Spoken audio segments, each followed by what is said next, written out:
to Healthy Life with Michelle. We're in a new environment. I'm always just trying out new things, you know, seeing what works, what doesn't, which from this video, you'll see why that's a good idea. So today we're going to go over 5 things that I wish I personally knew before I started a YouTube channel.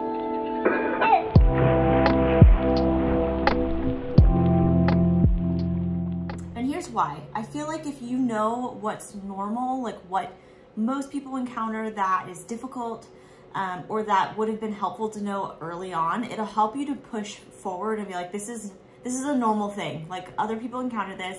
I'm gonna push past this hard part. Keep going. All right, item number 1. It is going to be a little cringy. It doesn't always have to be, but for most people it is. You're putting out new content, you're sharing your personality with the world, and you're not really talking to an audience. Like it's not like you're standing in front of a crowd of people where you can feel that discomfort. I don't remember the statistic right now, but there are a large amount of people that their biggest fear is public speaking, right? So this is not like public speaking like you're in front of a crowd, but it is public speaking because you're looking into a lens which will go out to a ton of people that you don't know. They're strangers to you, right? But it's not as scary because you're not standing in front of a crowd that you can actually physically see them. So, but you do need to think about it as public speaking. And the other better part of it is when you share your personality and people can see who you are, that's what makes you likable and people can relate to you better. And so when you're doing that, it can feel cringy putting feelers out there to see who you are. People relate to you because you may be, you know, what you do one-on-one with people in real life can totally translate differently in the virtual world of, you know, being a YouTuber or just trying to be a personality. I don't care if it's YouTube or TikTok, whatever it is, whatever platform you're using, it can just be a little different, right? So you need to be prepared for that. It can feel cringy.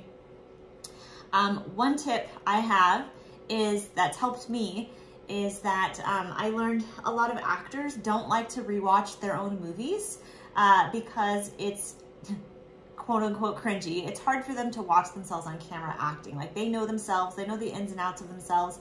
It's hard to see themselves acting, you know? And so I think of it, I thought of it that way, like, yeah, it's not always easy to see yourself being a personality. And so, but when you push past it and you're like, you just get better at it, but you do have to watch yourself. I don't think it's a good practice to be like, it's so cringy, I'm not gonna rewatch my own content. I think at some point you need to like want to watch your own content. Like you need to enjoy it and be like, this was a fun video, I wanna do this again, right? I didn't really like that. Another tip I have is if you're really uncomfortable about posting something, have a friend or a family member watch it before you do that, because sometimes the internet is not the place that you want to test the waters with, you know, content that could be delicate. Here, if it makes you uncomfortable because you're not sure if you shared too much about yourself or if you seem awkward, that's where you want a friend or a family member to pipe in. The friend or family member might not, you know the YouTube algorithms and all of this is going to pick you up very well. So that you need to kind of test the waters on. So have a friend or family member help you know, like, did I share too much? Was I too personal? Is this not stuff I should put on the internet? They say once you put stuff on the internet, it's out there for the world, because even if you only had 5 viewers, one of those people could have saved it. I mean, we don't know if YouTube saves stuff. We don't know. So you do want to be careful with like that kind of stuff. But if you're just not sure if it's going to perform well, sometimes you just need to put stuff out there and get feelers of what's working. And you can delete stuff. Like it doesn't have to always be on your YouTube page, right? And the other thing is, you're not going to have a lot of followers to start off with. So you might have like 100 people or something like that. And if it doesn't work, it doesn't work. You have to find a way to test the waters of what content works with people and what doesn't. And you can always take it down later if it was horrible. Item number 2 that I wish I knew before I started YouTube is that consistency is huge. Posting consistently, either if it's weekly or bi-weekly. You really don't want to do once a month because your audience is not going to follow you very well if you do once a month. So either posting, you know, pick a day of a week and make sure to post on those days. And I know some full-time YouTubers that, you know, this is what they do for a living. They can do 2 videos a week, like on Mondays and Thursdays. But when you start communicating that to your audience, they will expect it, they're following you. But when you have an audience and you're sharing things regularly, your audience is gonna be able to like follow, like, oh, she posts on Monday and Wednesday or Monday and Thursday. Like, I'm excited to see her content again. So just kind of be consistent. It also helps YouTube's algorithms to pick you up because they can see like she's posting regularly, let's get her stuff out there, let's get her stuff out there. And they know what to do with your content and which audience to push it out to and things like that. And item number 3 is that following the best times to post is important when you're just starting out. Now, when you have like 100,000 subscribers and more, you don't really need to follow the best YouTube times to post. But when you don't have many followers, you need to see what times of day people are mostly on YouTube, because your first day or two really determines how well your video is performing and how YouTube is going to pick it up in its algorithms. So you don't want to post something at like 1 o'clock in the morning, nobody's awake. Like, you do want to be able to hit all time zones that, you know, in the United States at least, or maybe you're trying to reach Canada and all that, but you want to make sure that you're hitting all the time zones really well. But you're definitely not going to hit America if you post it at 1 o'clock in the morning on like a Wednesday. So you want to make sure that you're gauging what times of day are really great for people, like when they're off from work, when they're at home. You'll be surprised. Sometimes you're like, oh, Saturday all day should be great. There's actually better times on Saturday to post than others. Sunday, I think, is a better day. I'm going to put the link down below that's really helped me, and you can put in your state and it will tell you the times that's good to post on.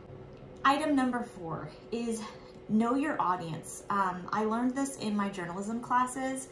Whether it's writing, videos, whatever it is, whatever content it is that you're producing, you want to know who it is that's going to be watching it. So if you're, you know, a mechanic, for example, and you're posting videos about how to like do oil changes, how to change a tire, things like that, maybe you want to gear your channel towards men who already know a lot of this stuff, and so you're just trying to, you know, show like the latest and greatest tools to use for these things. Or you may be a mechanic who wants to show the complete novice how to do the things that you're doing. Maybe it's like a woman, a stay-at-home mom, or a man who's like never done an oil change in his life or changed a tire. So you want to use terminology that they can follow. So that really determines how well your video performs too, when you can like really have a person in mind, a people group in mind.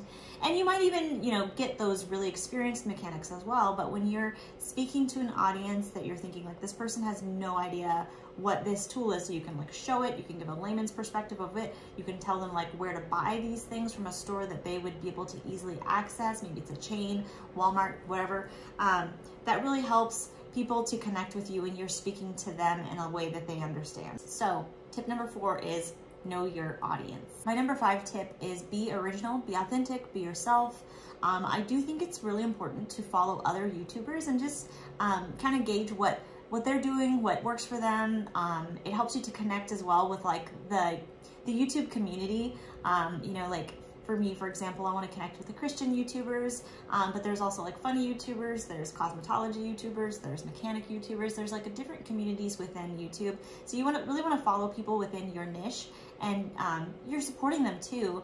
And it's also just good to, I guess, just kind of gauge what's trending and what's not, especially when you're new, But honestly, when you do that too much, you have to be careful to stay authentic, to stay original, because I know for me as a new person, you want to kind of copy what other people are doing, but that's not what it is. You want to follow other people to see what's working, just to see, you know, what's been the trend for them. But you want to make sure to stay original, because I know for me, like, I tested the waters and I was doing things that like other people were doing that weren't necessarily natural to me, things that I can't even keep up with. Like, that's not my lifestyle. I think they're great for them, but that's why people want to follow you, because you are your own specific person, and you come with your own, you know, personality, with your own traits, and you're in a certain season of life that really does speak to people maybe in the same season of life that you're in. So you really want to be authentic and be real to yourself. Do not copy other people. Some people do day with me, day in a life things, and those are fun, and I do like to do those videos, but I don't do YouTube full time. I can't keep that up. It's not a lifestyle for me. I honestly, like I've said this before, I kind of struggle with it, because you really do want to get kind of precise. Like, you really want to be in your niche and stay in your niche, right? Niche, however you want to say that word. But for me, like, I really enjoy cooking, and I really enjoy making healthy food, and it's dairy-free, gluten-free items. So a lot of my shorts are going to be on food. Sometimes it's faith-based shorts, but the shorts honestly are viewed by non-subscribers, so people that aren't subscribed by me. And honestly, that brings a lot of people in to subscribe, but it's kind of confusing because then once they subscribe, they're going to be hit with a lot of faith-based content. So you really have to be careful to make sure that you do switch it up with like a food video and then another short video that says like, hey, this is a faith-based channel. So it kind of keeps people not confused, so that when you do post your faith-based things, people unsubscribe. And you know, you just want to be consistent and but also be original, be yourself. I enjoy food videos, I enjoy healthy things, but I also want people to know, like, when you subscribe, you're also going to see things about how to be a better Christian, how to be healthy in other areas other than food that you put in your body. And I think it's good to have a little bit of everything. I don't think it's good for us to put God in a box. This is a side rant, total side rant. But when we put God in a box and we're like, God belongs at church, and then I'm going to do my job and I'm going to do my finances, all this other stuff that has nothing to do with God. God is in everything, guys.